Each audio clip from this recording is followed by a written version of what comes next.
Oh, that's right, folks. You hear that music, you know what time it is. It is the Final Fantasy Randomizer's Winter Tournament, Chaos's Winter Carnival. And let me tell you, we got free admissions for everybody out there to enjoy this great show with headliners from Softnum and SunflashRune. So, just to kind of go over our headliners here, we got Softnum, unfortunately starting out 0-1 right now, trying to bounce back, get himself into a better position for brackets. SunflashRune, this is his first race, trying to get it going, obviously, really wants to get that 1-0, get himself into a good spot there because his pod has some tough runners in there. So it should be a good matchup between both of these runners here. As you can kind of see, at least on Softnum's side, we've got a fighter black mage that is required. The fighter has equipped shirt, hurt dragon, with a Mollusk of -10 vitality. So the fighter, you know, it's okay. It's nothing overly fantastic. The hurt dragon's going to help against, you know, the Tiamat too. But the -10 vitality kind of hurts the fighter a little bit there. We're not going to have that massive amounts of HP. Now the black mage gets resistance to earth and time. Interesting. Kind of good, because in endgame, when we're in Temple Fiends Revisited, the Refiend fights can cast Crack. Well, the black mage technically has a resistance to it. And it's got resistances to the time spell also. The Black Mage Mollusk, as soon as I bring that back up because it minimized on me, Mollusk is -10 agility, hurts its evasiveness, hurts its ability to get initiative. Not really a big deal. We're not really going to have a Black Mage in the front anyway, so it's not going to matter much. A couple other notable things here. Black Belt can't equip a bracelet, interestingly enough. So if, for whatever reason, our runners decides that they want to recruit somebody, it's going to be a little hard to do. Or it might be a little rough, because we're not going to have a bracelet. Especially if it's a late promotion into a master. I don't know. The Thief didn't really roll too good. The Thief's got +20 HP at the start. Equip shield, so it can equip an Aegis and an Opal shield. But the negative side, or the Mollusk in this case for a Thief, is -1 MDef per level. So the Thief already has bad MDef growth. It's even worse. So as Diesel's pointed out, we're about 30 seconds away from go here. We're going to get them situated and synced up to the best of our ability. You'll see it on Sunflash's rune. That timer will start counting down, and we're going to get us going here very shortly here. So if you don't know exactly how this flag set plays out, well, you only need 2 orbs. You need the loot and the key, and you can enter Temple of Fiends Revisited. We have a free canoe. We have a free bridge, which means we have access to the entire Inner Sea. Which means we have access to Volcano already. Well, what does that mean? Well, that means we only need either a Rod, Chime Cube, or Oxiel to be able to enter Temple of Fiends Revisited. And it looks like Softnum had to rename, accidentally hit the B button there, but we're going to get going here. Nuke level 1, oh boy. Talk about an interesting start. So, red mage is happy, black mages are happy, white mage is not very happy because we don't have a whole lot of anything except for harm 2. Life is night learnable. A reroll I could see. Getting rid of the white mage, going with a red mage here might be the better option. The red mage is so much better off. I should also... The only downside for the red mage here, and the only reason why you really can't go with multiple red mages at the start, it gets -150 gold at the start. So already they're taking a 150 gold deficit by choosing a red mage at the start. Which can be offset if we find treasure chests. So maybe the runners hit up Temple of Fiends Revisited, see if there's any gold here. and then re-roll it, because you only need one nuke to really take on Garland. Because I don't think the white mage is going to be very useful here.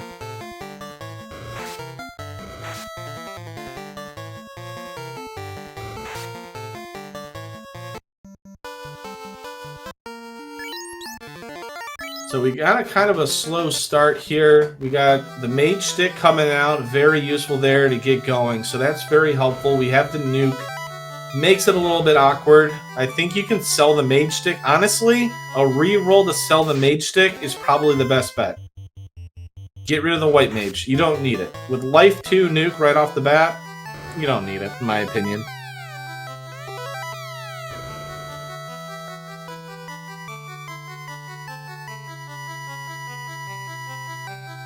Alright, so Garland gonna get nuked. Yes, it's still only 2 required orbs. We have access to Volcano already. King gives us the ship.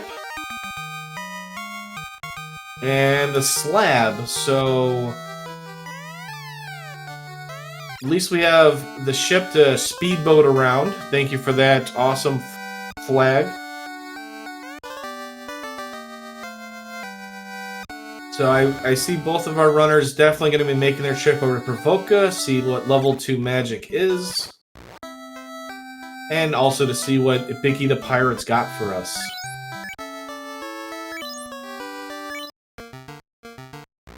So with the white mage, we're definitely hoping that we can get the ruses. We're getting the Invis 2s that are red mage unlearnable. You know, it's more there just to have those protection spells just in case they roll out of the red mage ability or their way of learning it.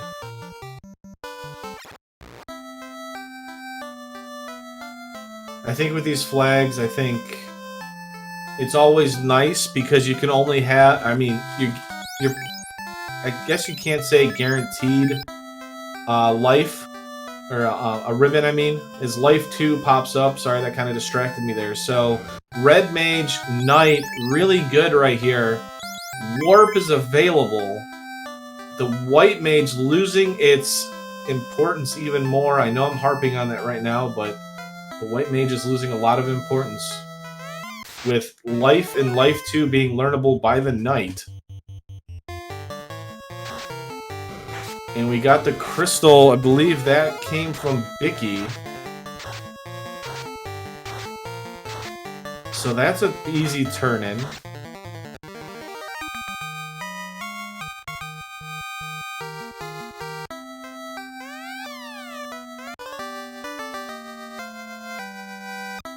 Slow 2, not very useful. I mean, it is and it isn't, unfortunately. In this case, with nuke already being available at level 1, you don't really need it. I do think the mage stick, I mean, if we need it for an item, would be the better buy, or the better sell. Houses for 649, very nice. Tents for cheap. Heal potions are pretty cheap, so that's good.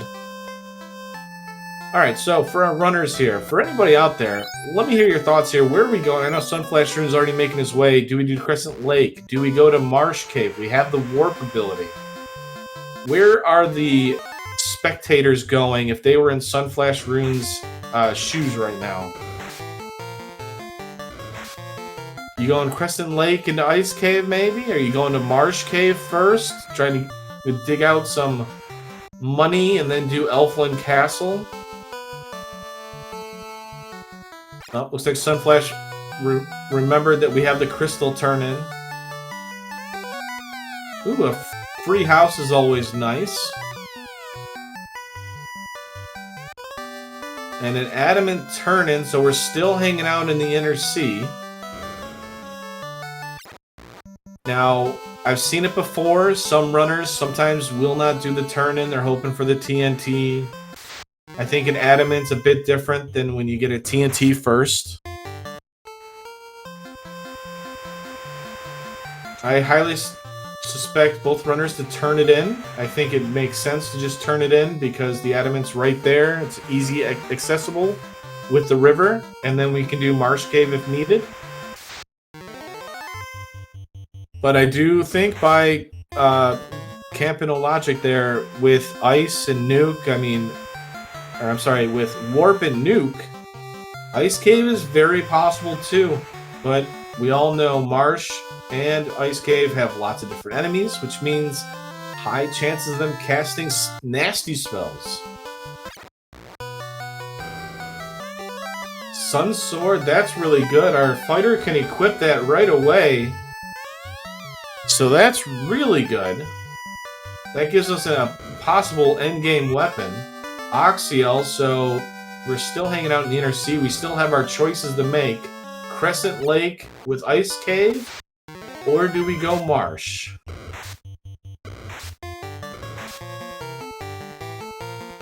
Now there is a shop item out there. It could be an Elflin, but I don't think our runners have enough money to be able to get Tier 3 and Tier 4 magic, so I think a Marsh play or an Ice Cave play, something like that, trying to get some money is the better call, so you're not a double diving or triple diving Elflin. But Softnum says we're checking it out with 5,000. We'll be able to get to level 3 magic. There's Temper level or Tier 3 magic. Very nice to find.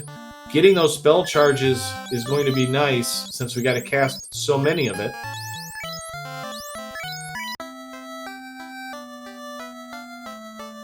Yeah, not bad at all.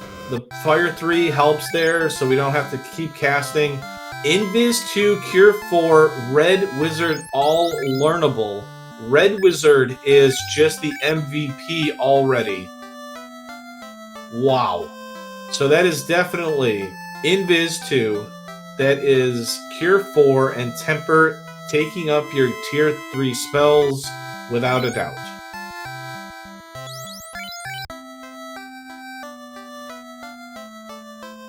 Where INV2 raises our evasion party-wide.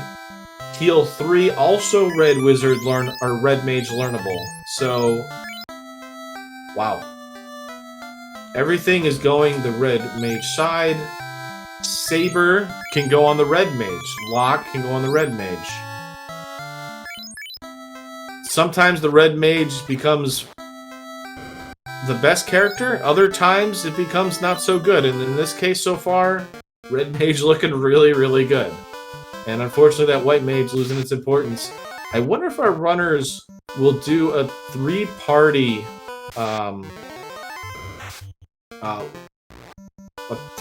adventure. Maybe get rid of the White Mage. I mean, Life is already low-level spells already.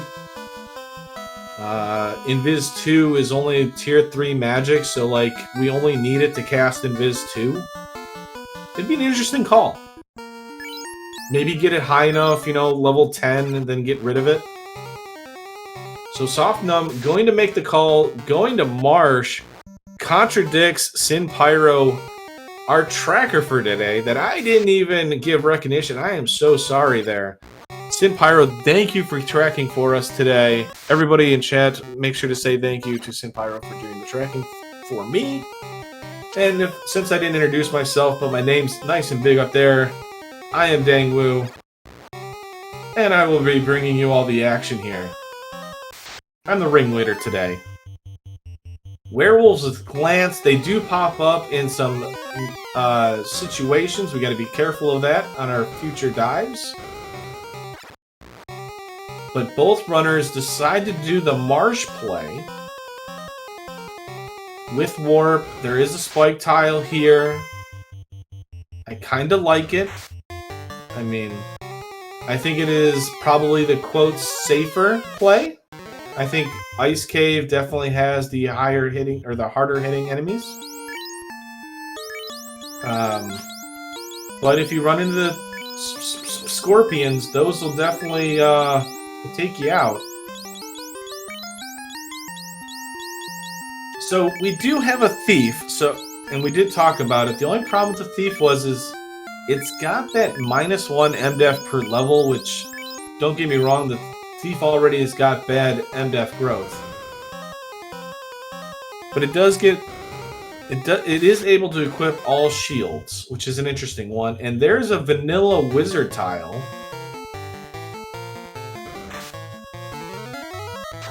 Not really worth the effort here, as you can see here. Doing a good amount of damage there, but... The highest damaging spell, Nuke says, nice try, and we get rewarded with the crown, so we can say hello to the kindly old king in Northwest Castle. And if that doesn't give us our floater or the canal, we're going to be going to Crescent Lake and Ice Cave. Vanilla Marsh is Vanilla Marsh is vanilla. You're not wrong. I was almost kind of worried that I messed up this seed when I rolled it. I was like, why is this all vanilla? This doesn't make any sense.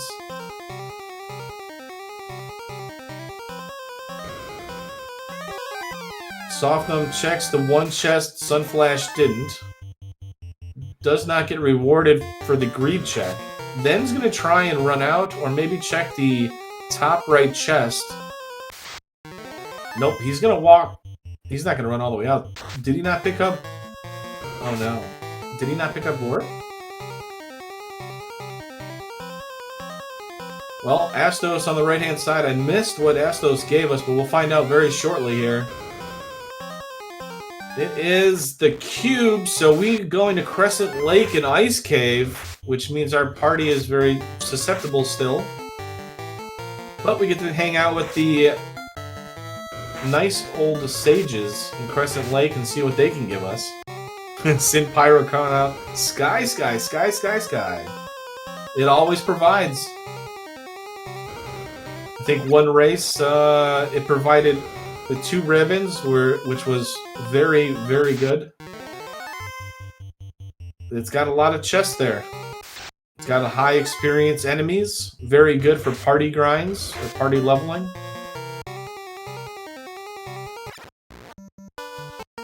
So Sunflash makes the way into Crescent Lake here. This is Tier 6 Magic. This is where we start to see what the red mage can learn and not learn here, because a lot of the permissions is when red mage really starts to hit. Gold bracelets plus 5, really good. Mage armor. Fade is white mage, white wizard only. Tier 3 learned by the red wizard.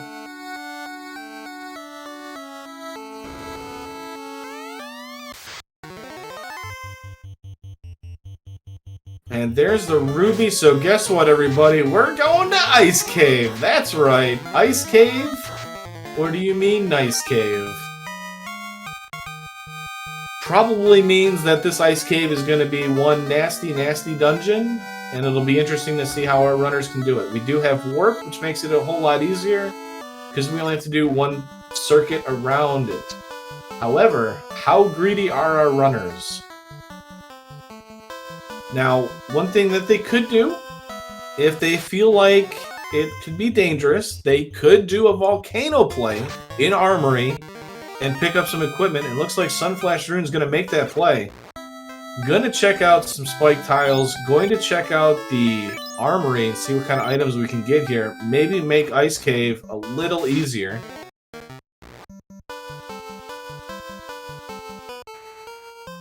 Yeah, most definitely there, Sin. It's definitely going to lead to the canal somehow.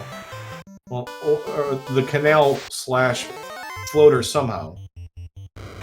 Now, if it is the floater, that means... I think it actually has to be the canal in this case. Yeah, but the way that the logic works, it has to be the canal. Because if it's the floater, nothing outside of the inner sea can lead to the canal.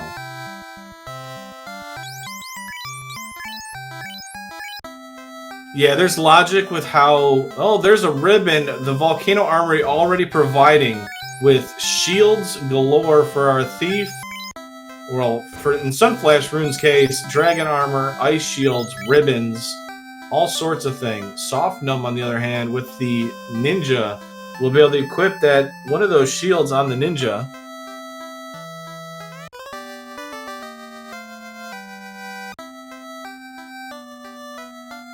So very good armor there all around for our runners. The dragon armor obviously not so good, but when it gives you resistances to fire, cold, and lightning, you can't go wrong with that. So we're gonna blast some Grey Worms here, why not? Level 10. Gets a heal 3 helm. Really good helm. But we definitely would much rather have a ribbon. Alright. Softnum, where are we going here? We're a little bit behind. Maybe what? 2 minutes behind? Sunflash here, if we end up going Armory? No. Decides we are going to go into Ice Cave. Which gives Sunflash a little bit of advantage there. The Red Mage has the ribbon. Gives it the ability to resist those nasty, damaging elemental spells and instant death spells. So we can cast Warp and get the heck out of Ice Cave a lot safer. And Sunflash not going to save after doing Armory. Going to continue diving down into the volcano depths. This mad lad here, not saving after gaining levels and spending some of our spell charges, is diving deeper. This has got to be a warp out, right? On the left, though, Softnum gonna make the dive. Here we go, into Ice Cave. Will it be Nice Cave, or will it be, well, not nice? Do we need the ribbon? Do we not need the ribbon? Sunflash leaves one of the tiles there. Just gonna make the dive down to carry now? Feels like he's got the one ribbon, maybe in a happy spot with the Sun Sword.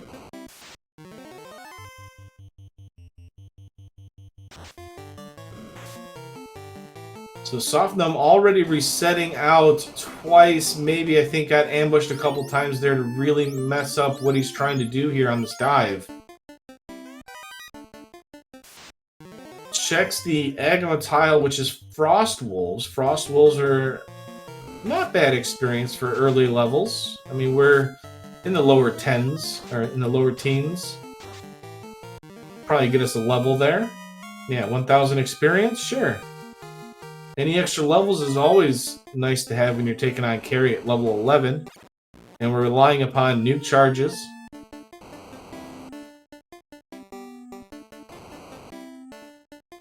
Alright, Softnum makes it past the first level finally. Carry on the right-hand side. This is going to be kind of a test here to see how much Carry decides to be mean. All he needs is one bad skill to come out to really mess up Sunflash. We're doing Temper Strats and Invis 2 instead of casting Nuke. Ink comes out. That is devastating at level 11 without a fast. We could be missing. There it is. Only one hit. Darkness hurts our accuracy, hurts our hit percentage, which means we have a lower chance of hitting. So we got to rely upon our nuke charges here. Big hit for 177. That's not a crit. 109. Still not critting. 65. Hey, we got a crit finally from our, at least from a weapon. Blaze come out. That's going to devastate all of our casters. We've lost all but one nuke caster here. Carry not able to attack for much. 105 still not punching through. Ooh, that's a big crit by the Sun Sword. Sleep Touch sleeps, but thankfully it only lasts for one turn. Nuke says, "See ya later." We're gonna light our first orb. So Sunflash there showing the power of early level nuke. Gets the first orb lit, takes the early lead. Softnum on the left-hand side. Gets a pro ring at least.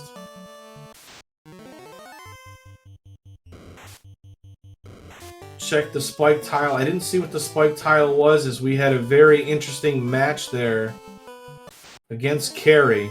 We've got a Fighter Red Mage. Are we just keeping Fighter Red Mage? I don't know what SunflashRune's doing, but it's going to be interesting.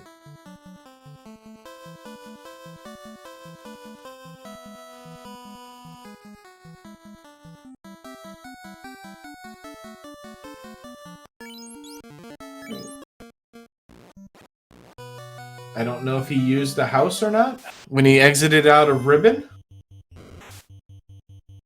So red dragon tile, pretty good for early levels. Pretty good for solo grind. Under 300 HP, that's not a bad tile if we need it for later on. Although it's in a very awkward spot. Maybe Softnum takes it for a little bit. Unfortunately, if we take it too long, our fighter / knight will not be able to get its charges of life. Yes, and it's definitely a paper red dragon. Now, that's one of those things. If we take too many of these levels, we might not be able to get the charges for life that's available at Tier 1 and Tier 2 magic.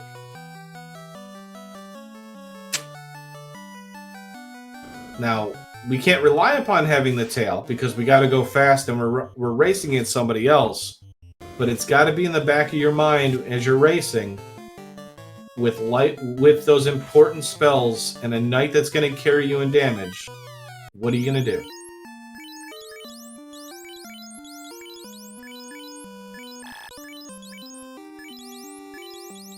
Now, one of the things that I will say that is I like it and I don't like it is the fact that we're grinding here, but we still have... Oh no, because he can just warp out. Softnum's got the warp. So, takes the grind, warps out, gets the key item, you know, it does the warp trick, warps back, yeah, warps out. So yeah, Softnum does that, I think it works pretty well. So the question by Angel Nimbus, so the characters learn all their level spells right off the rip? No, there are certain cases where, like in the fighter's case, he cannot learn spells until he gets level 15, or an odd level after he's been promoted. After level 15, if that makes sense. So if he's promoted before level 15, him and a ninja are promoted to a knight or a ninja before level 15, then at level 15 they get their first spell charge and they can learn a certain slots. And then the same thing kind of goes with the Red Wizard. There are certain spells that they can learn once they get promoted. And then White Mage, the White Wizards and Black Wizards finally learn Tier 8 magic only with promotion. And they get access to, like, everything. I hope that explains it. It's kind of rough to explain it without, like, a graph and stuff like that. Like, there's a lot of resources you can look into on our wiki that'll help you out with that.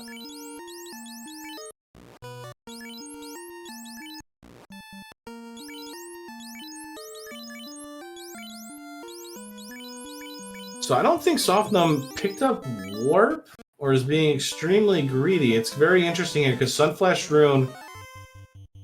Ah, okay.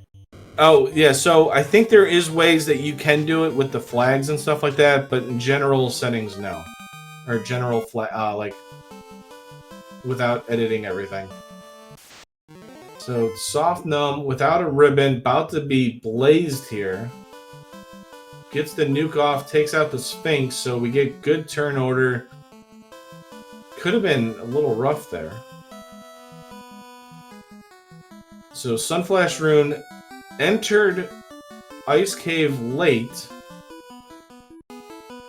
killed Carrie, was able to exit out of Ice Cave to get the canal, and now we got the whole world open to us, pretty much, except for Gaia and Lefane.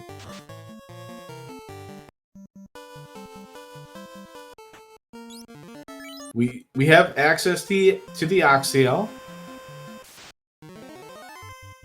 They might not have bought Warp. Warp, I believe, was on a couple... I think it was Tier 2 magic, right? It'll be very interesting there, Sin Pyro, to see nerves, maybe, if forgetting. I mean, I've done it too. It definitely happens. Where you forget, like, a life spell. I've been in Waterfall where I've lost characters and I've made the walk out to realize that it could have been a whole lot easier if I just casted life. So Sunflash exiting out of the Inner Sea, translates the slab. We've got the ruby, which gives us 2 incentive locations to check. We have Titan's Trove and Sarda here.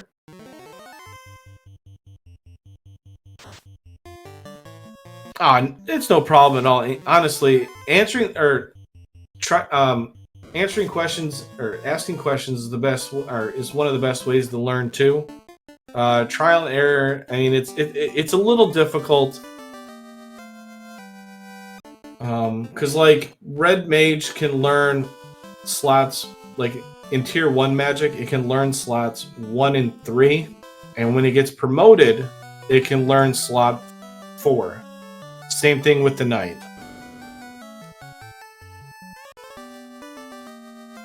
So it just takes a little bit to practice and learn and stuff like that. The Knight can only learn the tiers 1 through 3. The Ninja can learn tiers 1 through 4.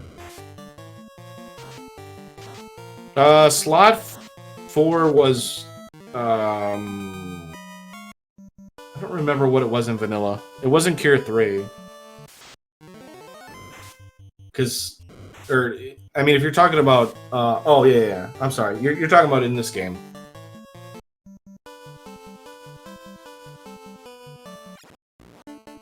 I mean, to be completely honest, though, with Tier 2 having the Life 2, it's so good. And there was Tier 4 that was learnable, too. There's the Rod. So SunflashRune here could technically do Earth, have the 2 orbs lit, and just needs to find the loot and the key for Go mode here. Or can decide to do Sea Shrine, take on Kraken, and be able to search for the key and the loot. So lots of options for SunflashRune here. I believe Sea Shrine can be, quote, quicker. But you also have to be careful of those nasty lobsters and seafood party platters and all that stuff. So Softnum's going to make the dive just like SunflashRune here. We'll have to see how Softnum decides to take on Carry. Does have the ribbon.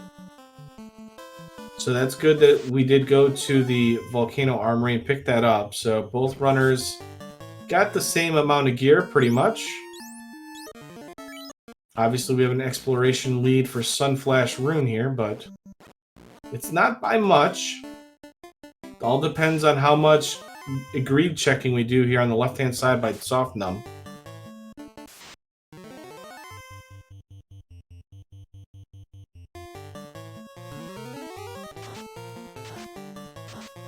And while we got a little lull in the action here, just to remind everybody, as this is the 2023 Winter Tournament Chaos's Carnival, Winter Carnival, we've got races that are going on. Well, now we got Ale vs. Chanigan. We've got IB Karma vs. Caleb. Those are at 9:30, so they just went live about 4 minutes ago. And then at 10:30, our latest one tonight, Gouda vs. Phoenix 29 are the ones going on tonight. And we got 3 more races tomorrow. 2 races before noon. We got one at 9 a.m., Pickles and Beer versus Kylo. We got 11 a.m. Courant versus Jay Scheidel. And at 3 p.m., Phoenix 29 races again against Ravioli. So those are some interesting races there. Phoenix 29 and Ravioli. Phoenix 29 is a recent Duckling graduate, I believe.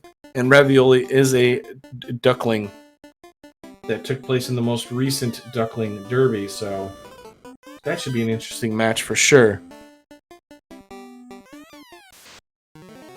And while I chatted on about current and upcoming events, Softnum looks like not dealing with a whole lot here on the dive down into Carry. SunflashRune gets the old favorite Spectres and Geists and Stone and all sorts of nasty stuff here that just take up time. This is the worst, by the way. these things here, because they're not doing much, and when I say not doing much, they've literally stoned most of his party, but like they just eat up time. So Softnum taking on Carry One on the left-hand side here, trying to fight back. What are we doing here? Gotta be casting light, or nukes. Gotta be casting nukes. No, we're gonna be tempering. Temper comes out. Ink misses on the fighter. That's good news. The fighter hits for 3 hits for 124. Nuke the better call here, but it's okay. We got tempers. Now we gotta be casting nuke. Gotta be casting nuke. There you go. Cast some more nuke. There you go. 77 damage. The Sun Sword not doing much. Blaze is gonna ravage our team. Nuke comes out. 151, not a bad hit. Not a crit. Still can't punch through the MDef of Kelly. Aegis Shield pick up by SunflashRune on the right-hand side there just before Vampire. That's pretty good. Although it rolled -2, still good. Blizzard comes out. That's an ability that's going to do some damage. Sun Sword hits for 178. Kelly goes down, or aka Carry. Softnum looks like we're going to replace. I could see removing the White Mage for a Knight. I could totally see that, by the way. That would be a good call. Have 2 fighters. Get the reliability of a fighter to give you protection so you don't wipe. In Topher, I think it's a good call, but both of our runners say no. Dingwu, you're just a commentator. You need to sit back and watch us race. And that's why I am commentating and they're racing. So Sunflash looks like gonna be lighting his second orb here, getting himself into a great position. There's a Black Mage available if he so chooses to take it. Lich is protecting it. Lich doesn't really have much of a chance, I'm gonna be honest. It's gonna be weak against that Sun Sword. And with the ribbon, I don't think it's going to have a good chance of surviving here.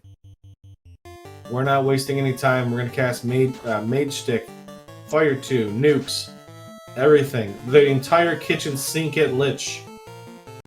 Big crit for 354. See you later, Lich, aka the speed bump. And Sunflash has lit the 2 orbs required. Just needs loot, just needs the key, and we're in go mode. Will we be able to take on Topher at the moment? Probably not, but we're able to try. If we get that loot and key. Wall, level 5 magic, learnable by the Red Wizard.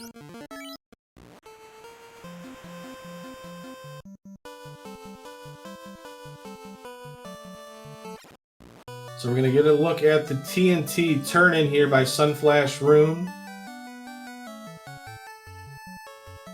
Is it the key? Is it the loot? Does it solve some stuff? There's the key that gives us access to Canaria Lock, which is an easy check for SunflashRune, plus a bunch of chests. A giant +5 sword. Might be better than the Sun Sword, because it rolled up so high. So the thing with having less than 2 required, or less than 4 required orbs is the TNT, it was, I don't remember off the top of my head, I'll be completely honest. But it makes it, how do I say this? It makes you challenge how you want to dive things, if that makes sense. Like, you're going to be at a lower level comparatively because you're not diving as many dungeons. Potentially. And you're not checking as many boxes, so your gear might not be as good. So it really challenges how comfortable our runners are when they want to make a Temple of Fiends dive. If that makes sense. So, like, our chances of getting extra ribbons is drastically lower because we're not entering in a lot of the dungeons and searching for them.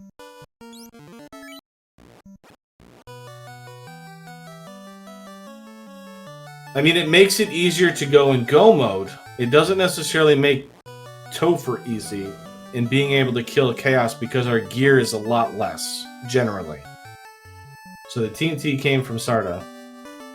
And there's the loot. SunflashRune has entered, quote, go mode. Level 18, at least on the fighter and the red mage. We're not promoted, so the fighter hasn't learned any of our safety spells of Life and Life 2.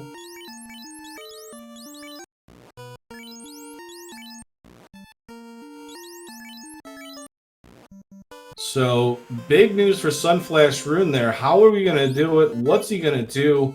He could technically go into Temple of Fiends Revisited right now, grind on the Topher enemies to gain levels, which is a decent amount of experience. He still has Northwest Castle if he wants to check Northwest Castle's spike chest. He's got the Topher block chests if he wants to. I'm sorry, the spike tiles in Northwest Castle and the Temple of Fiends spike tiles. We're definitely hoping for an eye.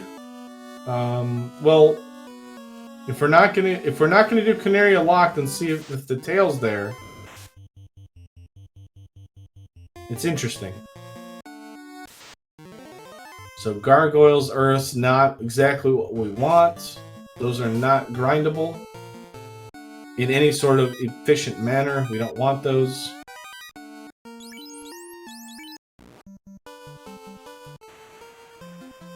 I'm kind of surprised they didn't do Ordeals, but I understand it. I think it's going to be one of those cases, does SunflashRune think he can do it without the life charge? I mean, we do have life on the red mage and the white mage, so it's just a matter of hoping that our fiends decide not to take out both of our life casters. But we only have a Sun Sword.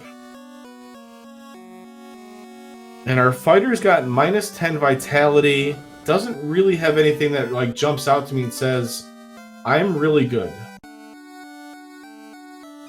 So Floater there gives SunflashRune even more choices of what he wants to do while in go mode. Softnum making the same kind of plays that SunflashRune has been doing. So I could potentially seeing him do the TNT turn in, getting himself into go mode, much like SunflashRune is.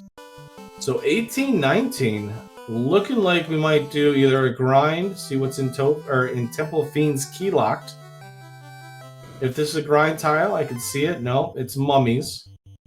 We can check Temple of Fiends Revisited Phantom tile, excuse me, and see if maybe the eye rolled there and we can grind there. Rune plus 2 is good. That helps us against Lich, helps us against Carry, helps us against Tiamat, technically. Because Tiamat 2 is a caster, a magic user. Or it's got the magic type, if you want to call it. So the Rune Sword could be good to use.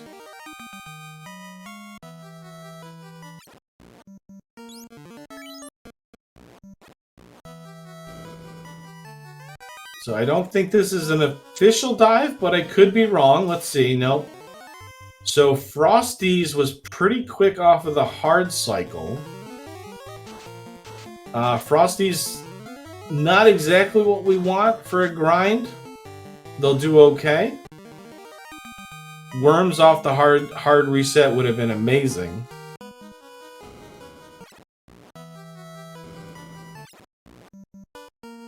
So Softnum looks like gonna keep checking. Yeah, looking for a Topher grind. I kind of would have liked to check out or make his way over to the Temple of Fiends Revisited spike tile, especially with Warp. Because you might even run into some gas dragons on that floor, and gas dragons are so good for experience. I mean, even 9 bad men, if you get, you know, some good fights or, you know, good turn order and stuff, I think would be a good way of doing it too. Opal plus 5, Blue Dragon found by Softnum there. in Earth floor, in the Earth floor. Dragon +2 sword that helps against Tia 2 when we get to it. Technically, we already have a rune sword, so... But that's for Sunflash.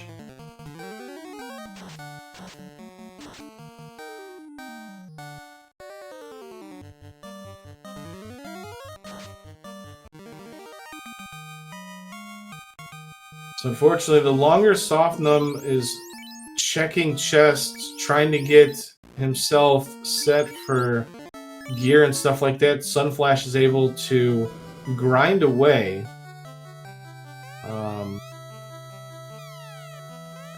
Talking to the bats, finding anything good that might help him there.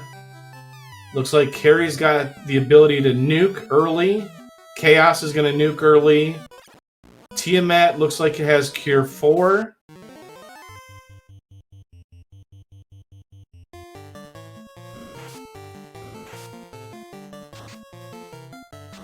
So we're going to need some health. Based on 2 of our enemies having the ability to nuke early... Wait, where's Softnum going? Wait. Oh no, we didn't pick up any life casts on our white wizard? Softnum, no. We're trying to run out? No, no, no. Wait.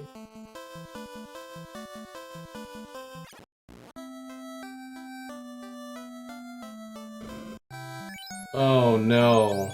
This is just... Oh no. Oh, I keep thinking that's a thief. Okay. So in this case, I think in Softnum doesn't have any heal potion. I keep... That looks like a white mage, because I keep thinking of it as a white mage. I don't know why, even though it's named Run. Oh no, we lost casters, we had not enough heal potions. Oof. That is unfortunate, but we're almost out, so at least the grinding is saved. If we can get out. I mean, at least the levels are saved, which is fine. Taking extra steps, not saving while exiting. Do we not have any saves?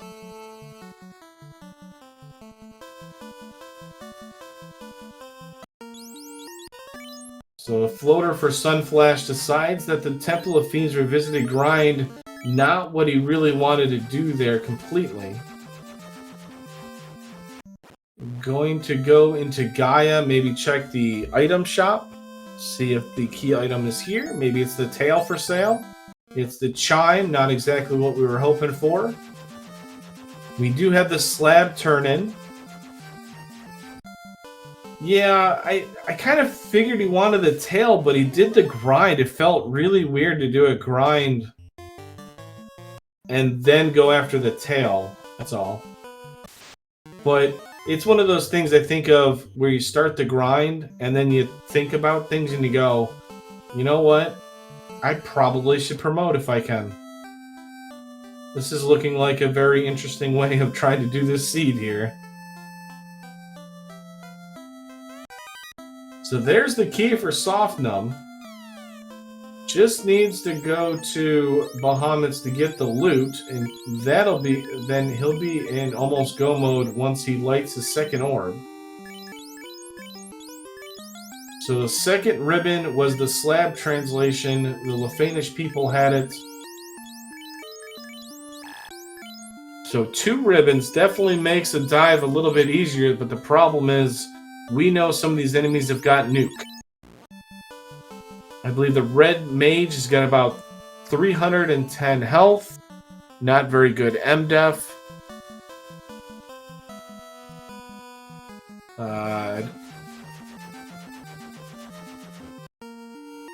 Yeah, we got 284 on the white mage. That's going to be easily killable by a nuke. Obviously, the black wizard can die very easily. So we're going to look for a blue stake here. Ankylo, that's not what we want.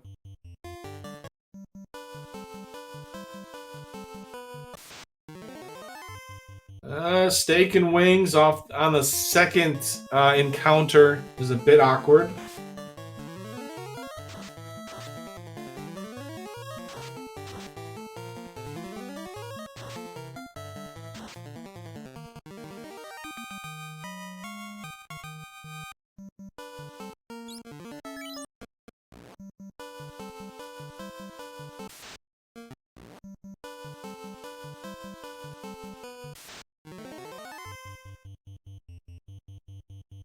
I mean, it's not a bad encounter.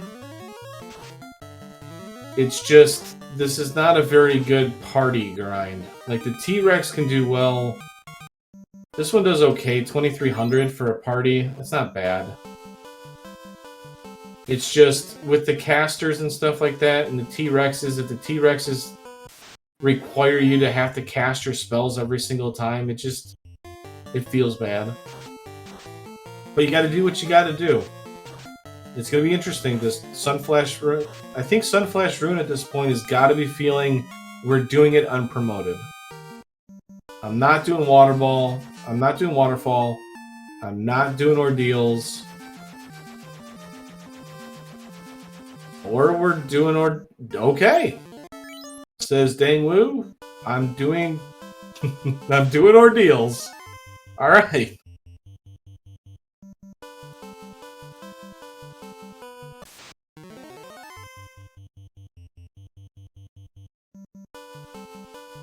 I mean, it's an interesting call because he keeps leveling up higher and higher, which then makes it even harder to do the grind when you want to do it.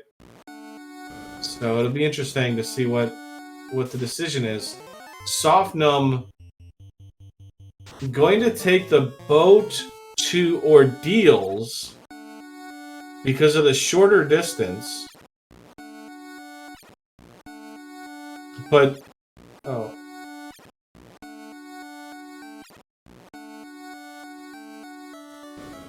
Sunflash gonna check out. We got Agamas. That could be a grind tile if we want to just worry about that. Level up our fighter, maybe.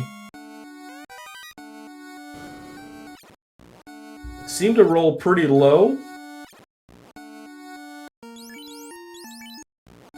We're level 22, 23 for SunflashRune there. And Softnum's going to enter Ordeals also. Softnum's about level 21 with not... well, he did grind on the Blue Dragon. Had to run out once the Blue Dragon killed his casters. Hopefully Softnum remembers that they've got Warp. Makes this a little bit easier, or just finds a way to get through it instantly. That'd be nice.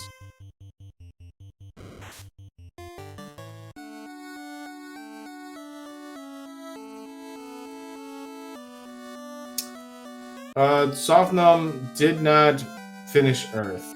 They left Earth after the Blue Dragon took out his casters.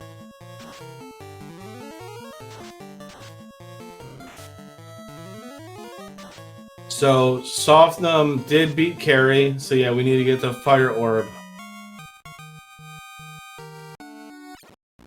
We need the Fire Orb. Yep, thank you very much.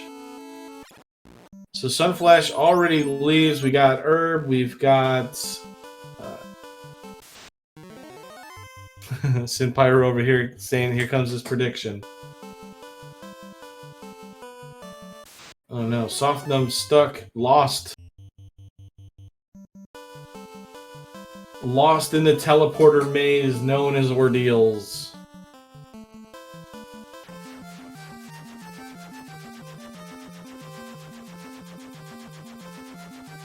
Alright, Sunflash, what are we doing here? Thinking it over, we got Herb turn in. Technically still got Waterfall.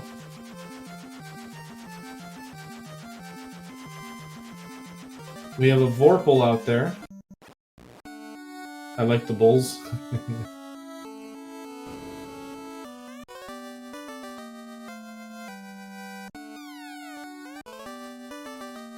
So one thing here with the teleporter maze, it does not necessarily have to follow in a progressive order.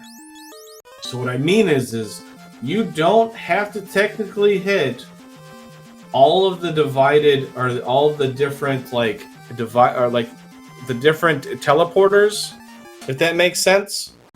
So like the one where there's 2 teleporters in the room, one of those could lead to the exit.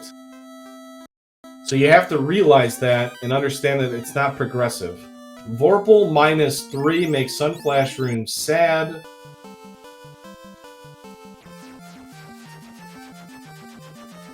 Waterfall is going to have our tail. SunflashRune is going to go for it. With Warp, I understand it.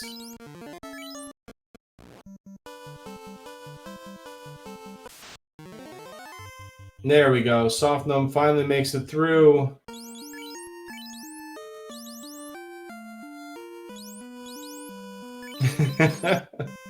I mean, the Vorpal still being minus, still pretty good. I will say, I don't know. It would be an interesting thing. I think Rune Sword is definitely the better option for when we take on most of the Fiends. Chaos. Yes, the Temper was tier 2.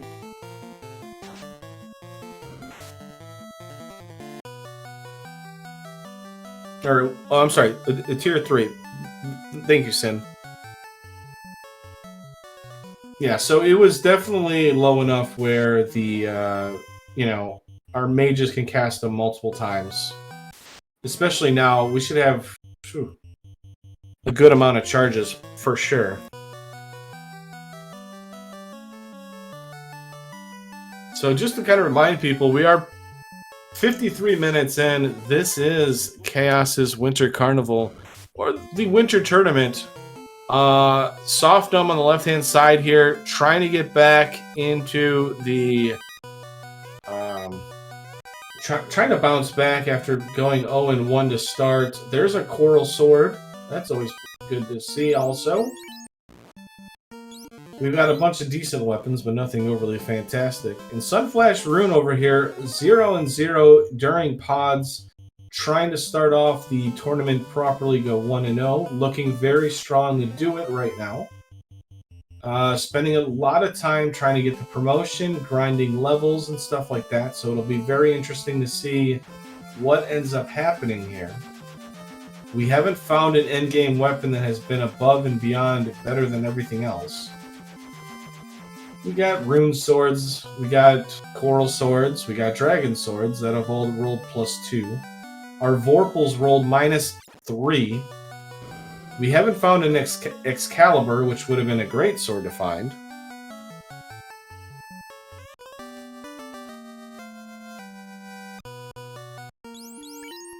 And so while all that's going on, we're going to see how SunflashRune fares.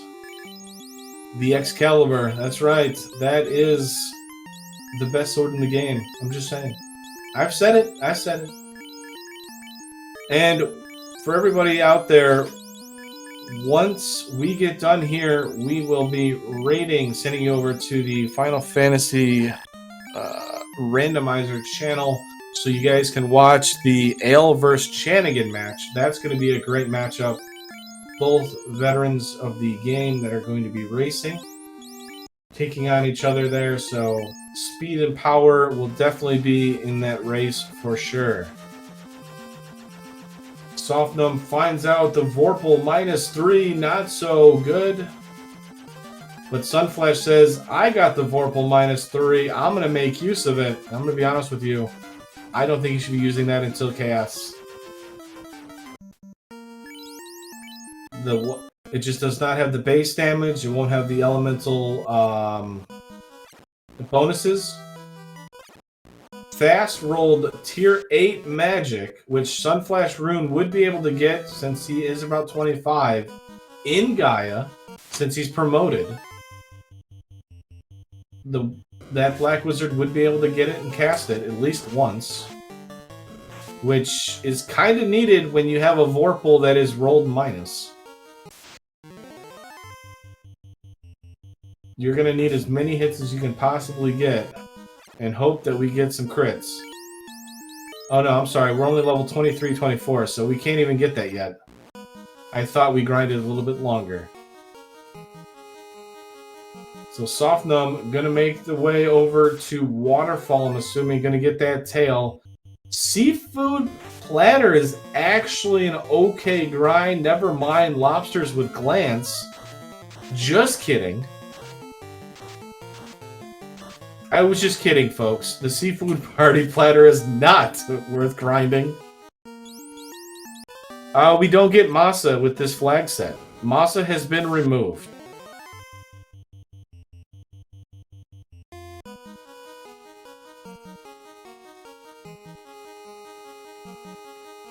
Yeah, so the Masamune...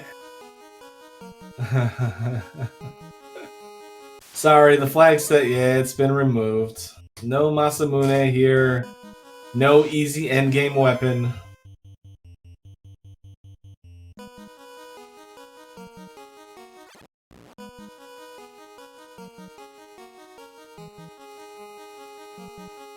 So Sunflash onto the earth floor here. Some enemies here that can hit kind of hard. Mud Ghouls, Rock Ghouls are here. We've had Medusas doing very well.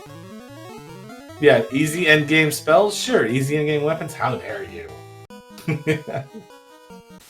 Alright, here comes our first fight. We've got Lich. We're going to cast Fade, Nukes. We're going to swing with a... I don't even know what sword that is. That's got to be the Giant +5. Definitely should be cast using the Rune Sword there. It'll get the elemental bonus against Lich. And carry.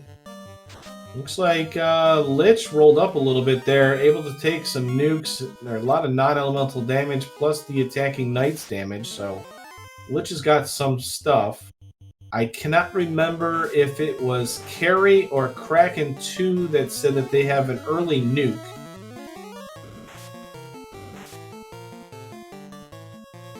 I know Tia 2's got Cure 4, and one of the next two's got an early nuke based on the tips or the hints we got from the bats in Temple of Fiends. So these red dragons being jerks since they hit so hard. Really wasting some time there for SunflashRune. Softnum making his way into Waterfall's spike tile. Right next to the robot that's going to be having the tail.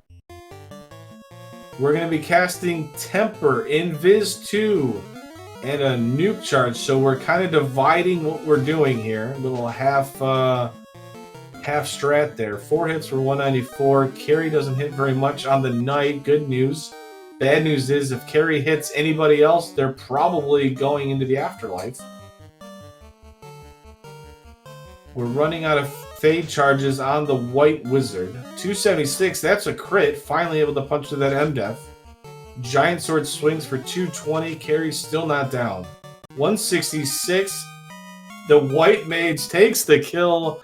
We get through Carry.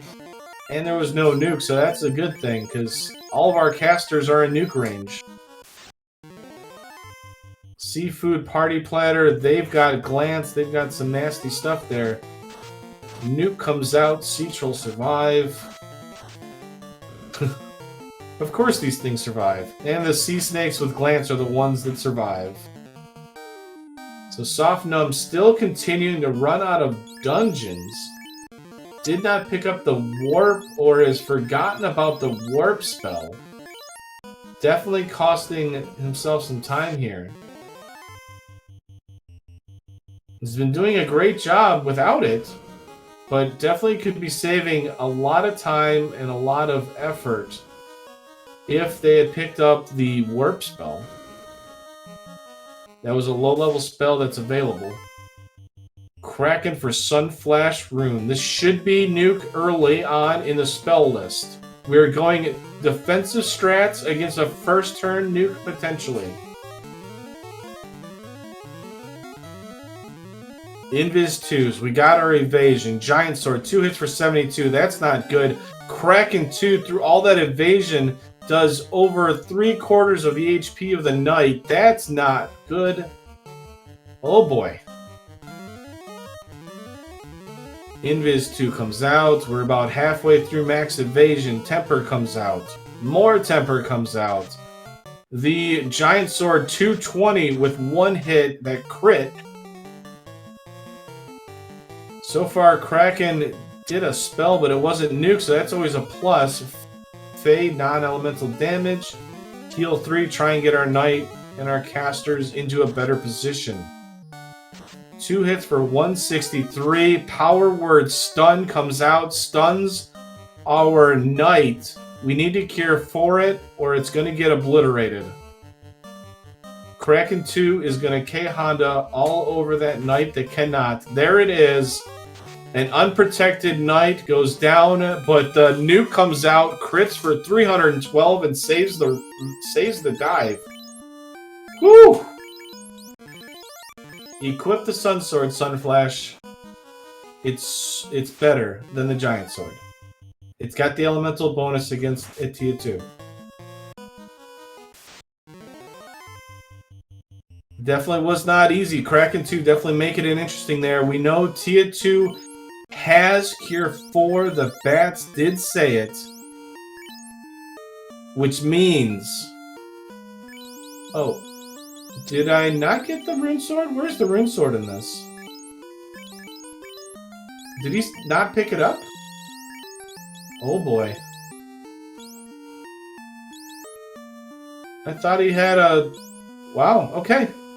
I apologize. I thought he had the Rune Sword. I thought everybody got it. Darn commentator saying wrong stuff. I tell ya. Alright, we're going with a Giant Sword, looks like. That's what I thought. I thought he picked it up, but yeah, he might have reset out of it, not saved it. Oh boy, that's one of our temper casters down. Very important here. We know he's got Cure 4. Giant Sword, 2 hits, 2 damage. We gotta punch through a very tanky Tia 2 with a weapon that's not very good against it. And we gotta save enough tempers because we gotta take on Chaos. Big swing by Tia 2 there. Doesn't do a whole lot. So we got Mage Stick coming out for a little bit of damage. We get a crit by the Giant Sword for 124. Tia 2's got a vanilla HP of 1100. It can roll anywhere between 80% and 180% of that value in HP.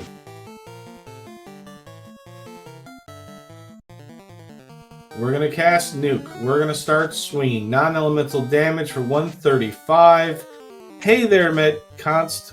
Thank you for the raid.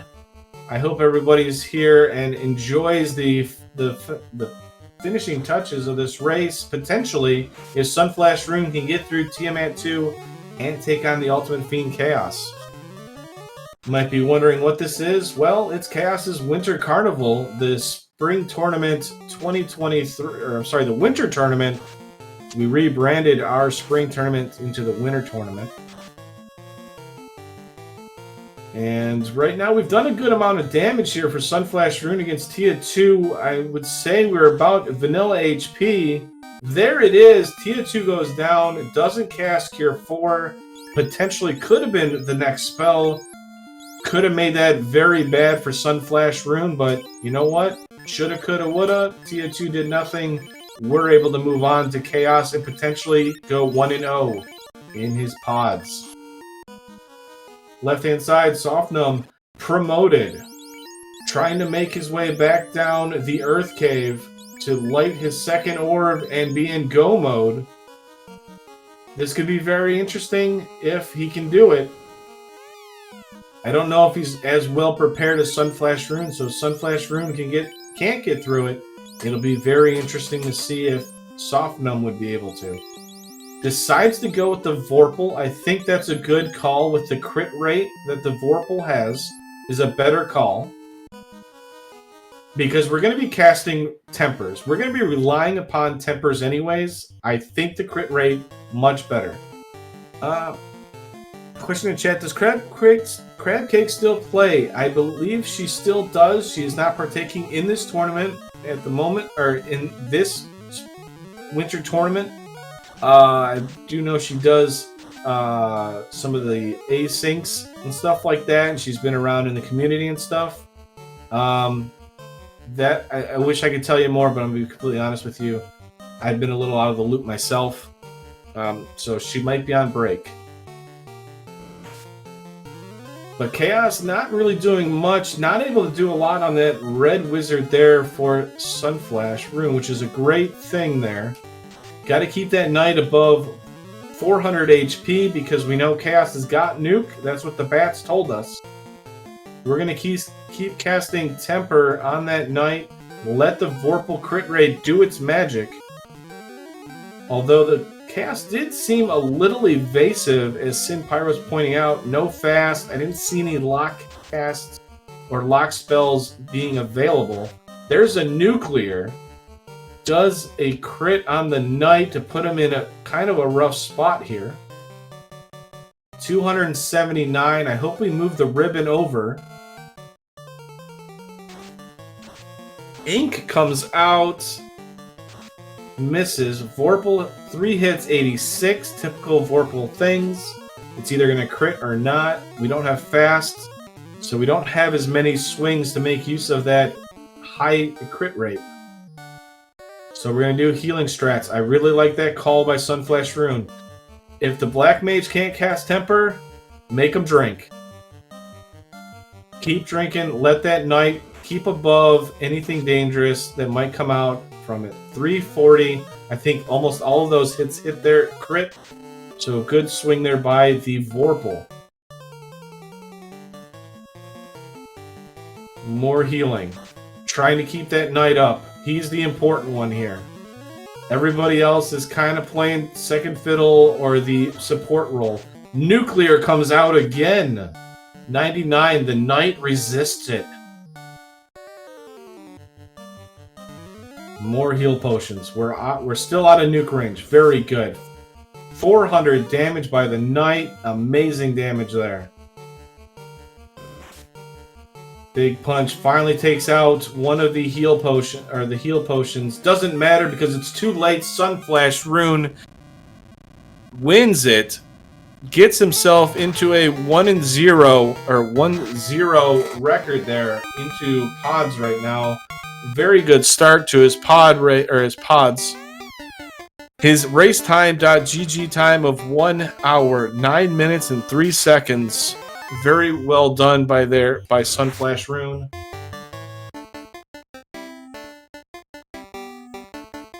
And we're gonna try and get Sunflash in here. I see him in the prep room, cooling down, getting himself prepared, you know, for the interrogation that I'm going to bring upon him.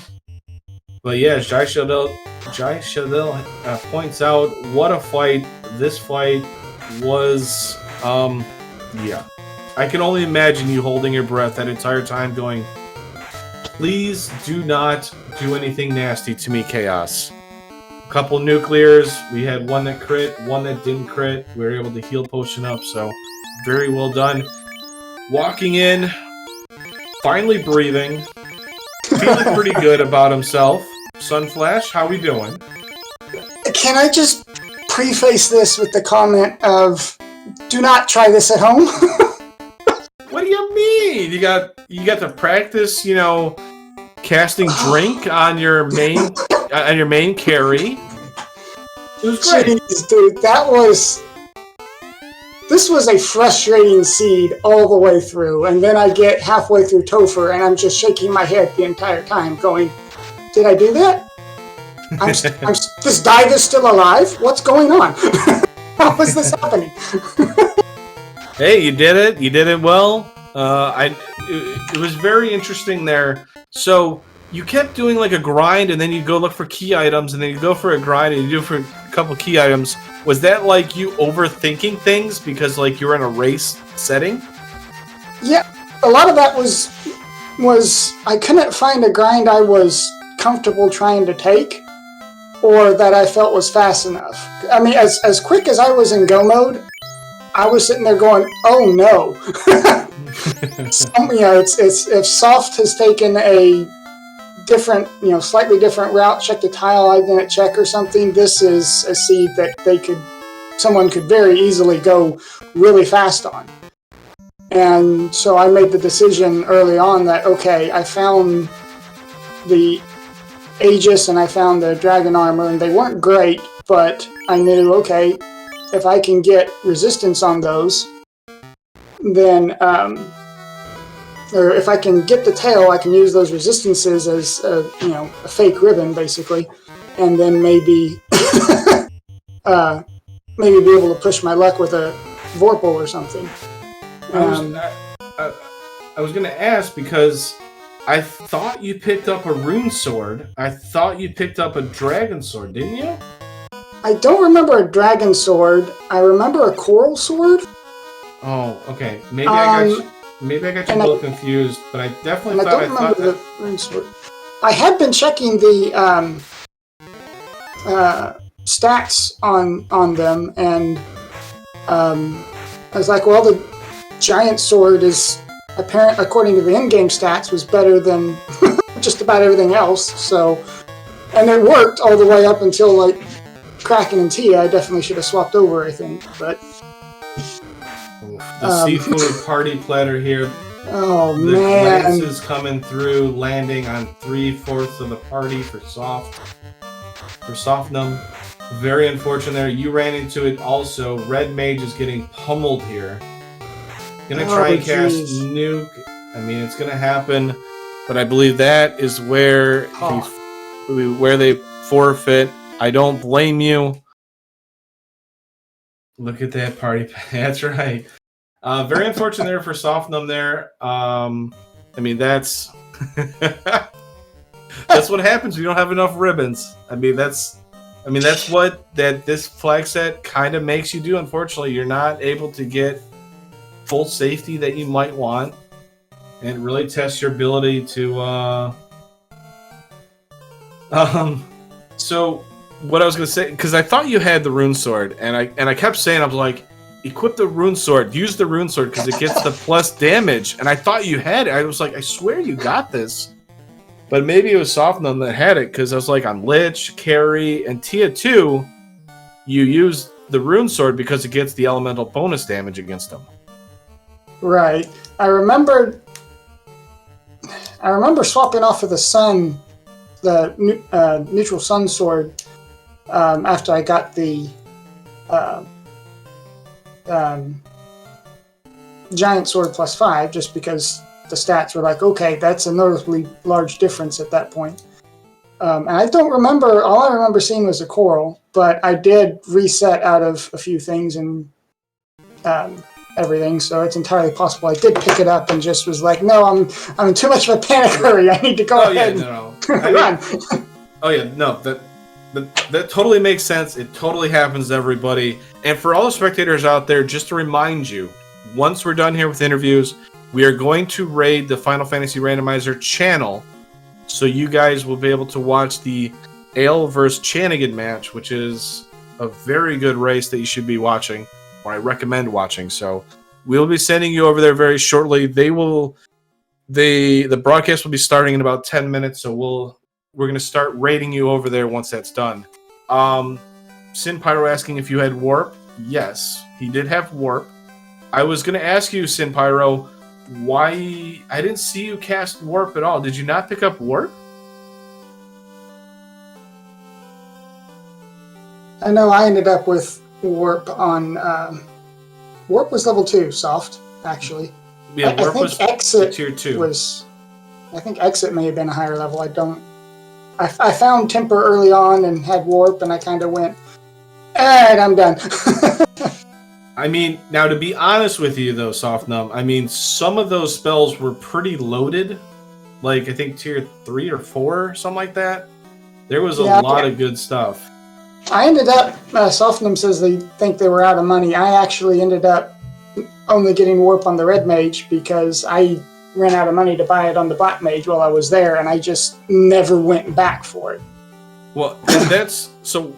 Well, I was actually going to ask you guys. So I know the red mage had the minus 150 GP, and Softnum, I hope you can respond to this too. Is when you saw the level 1 nuke or tier 1 nuke, right? Did any of you think, this white mage kind of not useful here? Should we go red mage and just sell the mage stick?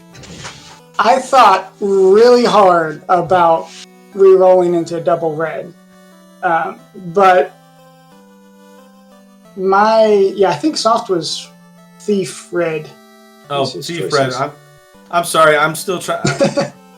When you watch this back, Softnum, I kept thinking your Thief was a white mage because I think I was looking at Sunflashes and I don't know. It's been a thing. Like the sprite changes really threw me. I ended up not swapping strictly because of Invis and Life. I wasn't sure, level 1, where's Invis 2? I knew I was going to probably want it because I tend to play really too risky a lot of times, and I try to balance that out by taking a safety white mage when I can do it, just because, okay, I know I can get a life cast, I know I can get an Invis 2 cast. They may be stupid high levels and I don't get much of them, but I know I can get those throughout the run because Tail is incentivized. I can't guarantee my way into a white shirt or a Rue stick or something. So it's kind of one of those. That's just the way I've ended up playing a lot, is just over prepare on safety and then hope I can just do what happened in Topher today, which doesn't happen very often, I want to add. This was a very, very stupid, lucky Topher. Hey, it worked. It worked either way. Every now and then it works, just That's like it's supposed to. But yeah, you'll hear me though, like at the start, I'm just like, man, those red mages are looking real good. And you guys get to provoke, and I'm like, red mage is looking even better here, folks. You get the tier 3 and 4 magic in Elflin, and I'm just like, wow, these things are MVPs right now. Let's go. By the time I saw Life 2 was red mage learnable, I just went, all right, well, that was my shot. I should have done it at that point. Would not have been punished at all. But it was. This was a rough seed. I didn't end up with a comfortable grind tile that I could find. You mentioned earlier about waffling back and forth a lot. That was me sitting there going, like in what was it? Topher at one point, I was arguing with myself the whole time I was doing that early Topher grind on the White Dragons.